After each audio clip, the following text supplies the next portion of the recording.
सुंदर हरे भरे जंगल की है जो एक छोटे से गांव के पास था। जंगल में तरह तरह के जानवर रहते थे। वहाँ का राजा शेर था, लेकिन उसकी बादशाहत के बावजूद जंगल में मजेदार घटनाएं होती रहती थी। खासकर जब उसमें चालाक लोमड़ी, भोला भाला भालू और चतुर हिरण शामिल होते तो हंसी मजाक की बरसात हो जाती थी। तो चलिए इस मनोरंजक कहानी का आनंद लेते हैं। पहला दृश्य, जंगल में अनोखी बैठक। एक दिन जंगल के सारे जानवर मिलकर सभा कर रहे थे। देखो भाई, जंगल में अनुशासन बहुत जरूरी है। मैं चाहता हूँ कि सभी जानवर मेरे आदेशों का पालन करें। राजा जी, लेकिन हम तो अच्छे जानवर हैं। हम तो पेड़ों से शहद चुराने और नदी में मछलियाँ पकड़ने के अलावा कुछ नहीं करते।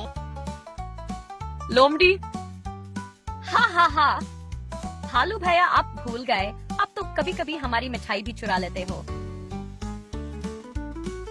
और शहद चुराकर ऐसे भागते हो जैसे कोई चींटी तुम्हारे पीछे पड़ गई हो।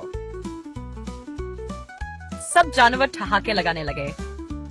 अरे बस, अब शांति रखो। मैं ये कहना चाहता हूँ कि जंगल के नियमों का पालन करो और आपस में मिलजुल कर रहो। अच्छा, तो इसका मतलब ये हुआ कि अब हमें खाने के लिए अलग से हुक्म लेना पड़ेगा। फिर से जंगल गूंज उठा हंसी से। शेर भी अपनी हंसी रोक नहीं सका।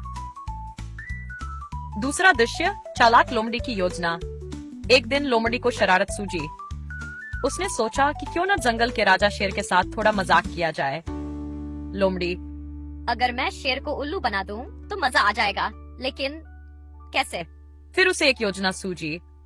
उसने भालू और हिरण को अपने साथ मिलाया और बोली, दोस्तों, अगर हम शेर को यकीन दिला दें कि जंगल में कोई और उससे ज्यादा ताकतवर है तो क्या मजा आएगा। लेकिन ऐसा कौन हो सकता है? मैं तो वैसे ही भारी भरकम हूँ, लेकिन शेर से लड़ने की हिम्मत नहीं कर सकता। मैं तो दूर से ही भाग जाऊंगा, मुझे खतरा पसंद नहीं। लोमफान चमका थी। अरे मूर्खो, मैं चालाकी से उसे मूर्ख बनाऊंगी। बस तुम दोनों मेरा साथ दो। शेर की उलझन।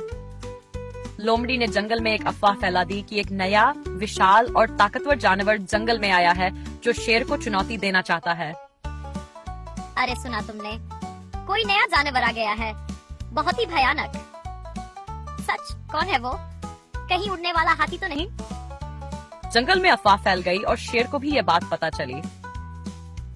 ये कौन है जो मेरी ताकत को चुनौती दे रहा है? राजा जी, मैंने खुद देखा, वो बहुत बड़ा है। उसकी आवाज इतनी डरावनी है कि पेट तक कांप जाते हैं। हिरन, और उसके पैर इतने भारी हैं कि जमीन हिलने लगती है। क्या? ये तो बहुत खतरनाक लगता है। शेर घबरा गया और लोमड़ी अपनी चालाकी पर हंस रही थी। चौथा दृश्य, शेर की हकीकत से मुलाकात। शेर ने तय किया कि वह खुद उस नए जानवर को देखने जाएगा, लेकिन जब वह जंगल के गहरे हिस्से में पहुंचा तो वहां कोई नहीं था। तभी अचानक पेड़ों के पीछे से एक जोरदार आवाज आई। लोमड़ी, बनावटी डरावनी है। गर्जर, कौन है जो मेरे जंगल में आया है? मैं इस जंगल का राजा हूँ। कौन हो तुम?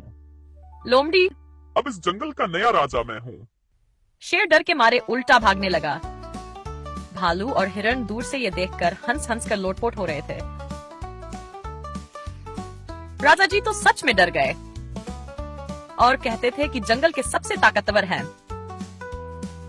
पांचवा दृश्य, शेर को सच्चाई पता चलती है। शेर जब भागकर अपने ठिकाने पर पहुंचा तो उसे एहसास हुआ कि कुछ गड़बड़ है। उसने सोचा, क्या ये किसी की चाल थी? मुझे पता लगाना होगा। वो चुपचाप वापस उसी जगह गया और देखा कि लोमड़ी, भालू और हिरण हंस हंस कर बात कर रहे थे। वाह! शेर को तो ऐसा डरा दिया कि बेचारे की शक्ल देखने लायक थी। तो ये सब तुम्हारी चाल थी? तीनों अचानक चौंक गए और एक दूसरे को देखने लगे। भालू, राजा जी, हम तो बस मजाक कर रहे थे। हाँ, हम तो आपको हंसाने के लिए कर रहे थे। शेर को पहले बहुत गुस्सा आया, लेकिन फिर उसे खुद पर हंसी आ गई। हाँ। अरे तुम लोगों ने तो मुझे सच में बेवकूफ बना दिया। फिर सब मिलकर जोर जोर से हंसने लगे। निष्कर्ष, हंसी खुशी जंगल की जिंदगी। उस दिन के बाद शेर, लोमड़ी, भालू और हिरण अच्छे दोस्त बन गए। शेर ने सीखा कि कभी कभी मजाक भी जरूरी होता है और दोस्तों के साथ हंसने खेलने से जंगल का माहौल और भी मजेदार बनता है। अब से जंगल में अनुशासन के साथ साथ हंसी खुशी भी होगी। सभी जानवर खुशी से उछलने लगे और जंगल फिर से अपनी मस्ती और शरारतों से भर गया। बहुत साल पहले की बात है। बंगाल में सुंदरबन नाम का एक बहुत ही सुंदर जंगल था। उस जंगल में बहुत सारा जानवर मिलजुल कर रहते थे। उस जंगल का राजा था शेर खान, जो दिल का बहुत ही अच्छा था। शेर खान ने जंगल का सभी जानवरों को अच्छी तरह से ख्याल रखते थे। सभी जानवर शेर खान से बहुत खुश थे और मजे से अपना जीवन यापन कर रहे थे। फिर एक दिन जंगल के नदी में एक मगरमच्छ आया। उसने नदी के किनारे शेर खान को देखकर रुक गया। फिर शेर खान ने उसे बोला, हमारे जंगल में तुम्हारा स्वागत है। इस जंगल में सब एक दूसरे के साथ प्यार से रहते हैं। अगर तुम्हें यहाँ रहना है तो तुम्हें भी सबके साथ प्यार से रहना होगा। ये ही हमारा जंगल का नियम है। हाँ हाँ, मुझे भी शांति और एकता से रहना बहुत पसंद है। आप बिल्कुल फिक्र ना करें, मैं यहाँ किसी को नुकसान नहीं पहुँचाऊंगा। मैं इस जंगल का राजा हूँ। अगर तुम्हें भी कोई परेशानी होगी जरूर मुझे बताना। मैं नहीं चाहता इस जंगल का कोई भी प्राणी मुसीबत में रहे। आप बहुत दयावान हैं महाराज। अगर आप मुझे अपने जंगल के सभी जानवरों से मिलवाएंगे तो मुझे बहुत खुशी होगी, क्योंकि हमें इस जंगल में एक साथ रहना है। हाँ हाँ, अवश्य मिलवाएंगे। मैं अभी सबको बुलाता हूँ। शेर के बुलाने के बाद कुछ ही देर में सभी जानवर इकट्ठा हो जाते हैं। क्या बात है महाराज, इतनी जल्दी हम सबको यहाँ क्यों बुलाया है? हाँ महाराज, क्या बात है? कोई परेशानी तो नहीं है महाराज? नहीं नहीं, कोई परेशानी नहीं। मैं तुम सभी को जंगल के नए सदस्य के बारे में बताने के लिए बुलाया हूँ। नया सदस्य? वो कौन है? क्या वो आज ही इस जंगल में आया है? शेर खान ने मगरमच्छ की तरफ इशारा करते हुए बोलते हैं, ये है हमारे जंगल के नए सदस्य। ये आज ही इस जंगल में आया है। मैं तुम सबसे मिलकर बहुत खुश हूँ। मुझे ऐसा लग रहा है कि इस जंगल में मेरे दिन अच्छे से कटेंगे। सभी जानवर नदी के पास बैठ जाते हैं और बातें करने लगते हैं। थोड़ी देर बाद वो सब अपने अपने घर चले जाते हैं। फिर मगरमच्छ अपने आप से कहता है, ये सभी कितने बेवकूफ है। इन्हें बुद्धू बनाना तो बहुत आसान होगा। मुझे तो लगता है इस जंगल को छोड़कर कहीं और जाने की जरूरत ही नहीं पड़ेगी। मगरमच्छ मन ही मन बहुत खुश होता है। इस तरह कुछ दिन बीत जाता है।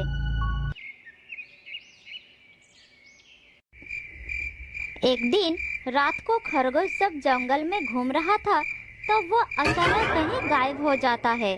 फिर सभी जानवर खरगोश को जंगल में ढूंढने लगते हैं, लेकिन खरगोश उन्हें कहीं नहीं मिलता। अचानक खरगोश कहाँ गायब हो गया? मुझे तो कुछ समझ नहीं आ रहा। हो सकता है खरगोश दूसरे जंगल में अपने रिश्तेदारों से मिलने गया होगा। 1-2 दिन में वापस भी आ जाएगा। तुम सब चिंता मत करो, अपने अपने घर जाओ।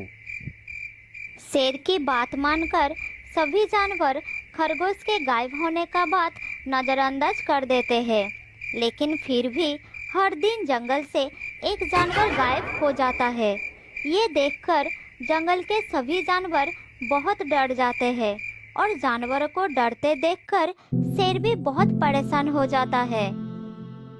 अचानक जंगल से जानवर कहाँ गायब होते जा रहे हैं? हर दिन कोई ना कोई जानवर गायब हो रहा है।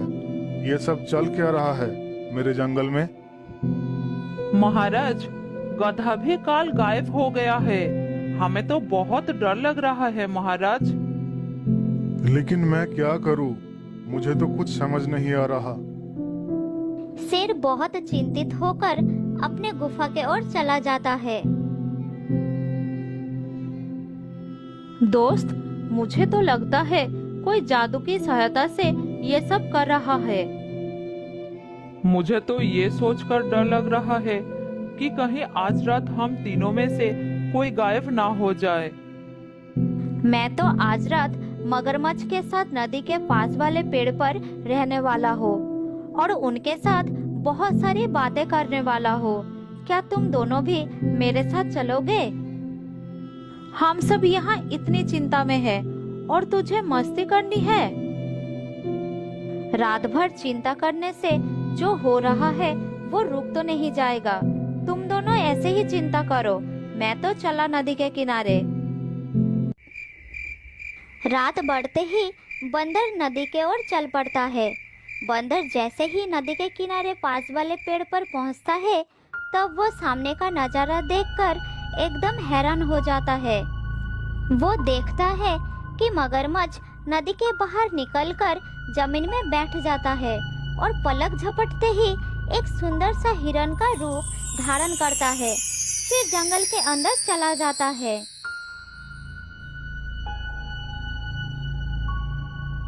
फिर बंदर पेड़ के पीछे से निकलकर सामने आता है।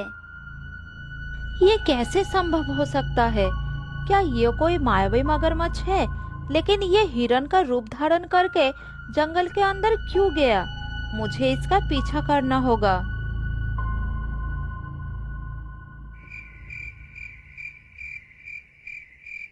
उसके बाद बंदर हिरन का पीछा करता है। पीछा करते करते बंदर जंगल के बहुत अंदर चला जाता है। थोड़ी देर बाद वो मायावी हिरन शेर खान के गुफा के सामने रुक जाता है। बंदर झाड़ियों के पीछे छुपकर चुपचाप बैठा रहता है। ये हिरन महाराज के गुफा के सामने रुक क्यों गया है? आखिर ये चाहता क्या है? कुछ देर हिरन शेर खान के गुफा के सामने ऐसे ही चुपचाप खड़ा रहता है। थोड़ी देर बाद शेर खान गुफा से निकलकर हिरन के सामने आता है। बंदर सारी घटना झाड़ियों के पीछे छुपकर देखता है। तुम कौन हो और इतनी रात में मेरे गुफा के सामने क्या कर रहे हो? महाराज, कृपया मुझे मारकर खा लीजिए। मैं जीना नहीं चाहता महाराज। ये तुम क्या बोल रहे हो? मैं तुम्हें तुम्हारे कहने पर क्यों खाऊंगा?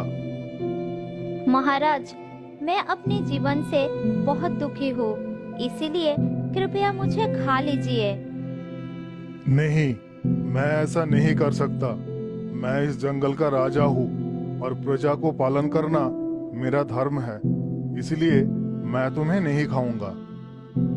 महाराज, मुझे मेरे दर्द भरे जीवन से आजादी चाहिए। आप इसका मेरी मदद समझकर ही कर दीजिए। कृपा करिए महाराज, इस प्रजा पर कृपा करिए। जब भोजन का इतना अच्छा प्रस्ताव सामने से आ ही रहा है तो मुझे भी ज्यादा नहीं सोचना चाहिए। वैसे भी ये अपने जीवन से दुखी है, इसे मारकर मैं इसकी मदद ही करूंगा। फिर कुछ देर सोचने के बाद शेर खान हिरन से बोलता है, ठीक है, मैं तुम्हारी मदद करने के लिए तैयार हूँ। धन्यवाद महाराज। चलिए नदी के पास चलते हैं। नदी के पास? लेकिन क्यों? मैं तो यही तुम्हारी मदद कर सकता हूँ। वो इसलिए कि मैं अपने जीवन को अपनी इच्छा से त्याग दे रहा हूँ। नदी में स्नान करके मैं थोड़ा शुद्ध हो जाना चाहता हूँ। शेर खान हिरन का बात मान लेता है और उसके साथ नदी की तरफ चल पड़ता है।